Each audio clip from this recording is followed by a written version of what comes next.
Today we can call each other at any place, any time, day or night.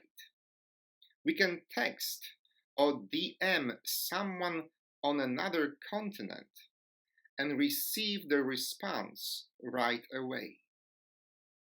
We have hundreds, if not thousands, friends or followers on social media, and we can easily find out what our high school classmate had for dinner last night. And yet, we appear to be more lonely than ever before. We know that loneliness is a pervasive and silent killer.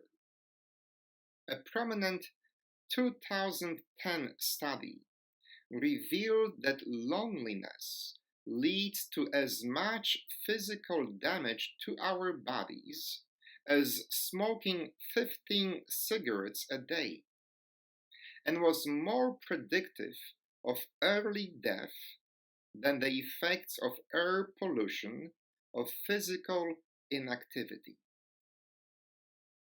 I am willing to bet here that loneliness is equally dangerous to our spiritual lives.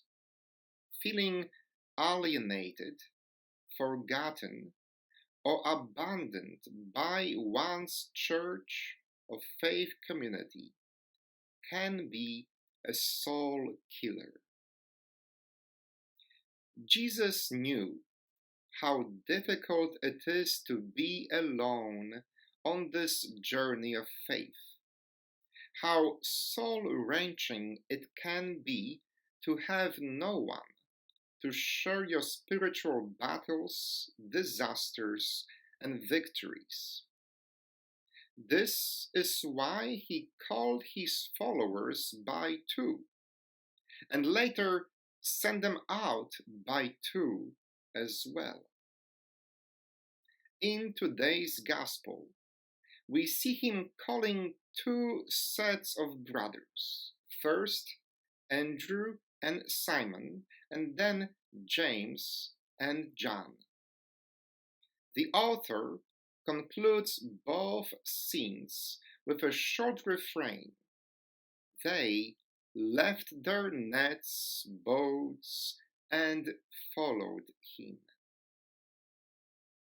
I suspect that following Jesus was made easier by the fact that it was they. Because Andrew had Simon, and James had John as their sounding board. And I imagine them saying, "All right, I will go if you go, but I am not doing it alone." Following Jesus is not something that you can or should do alone. The faith of the first disciples was nurtured, tested, and brought fruits in the community gathered around Jesus. It was not a personal relationship with Christ, but a community experience, a communal adventure full of ups and downs. Many of us are experiencing a deep and real loneliness these days because we try to do it alone. We even try to follow Jesus individually. And this hyper-individualism is draining us. It is killing us slowly, both physically and spiritually.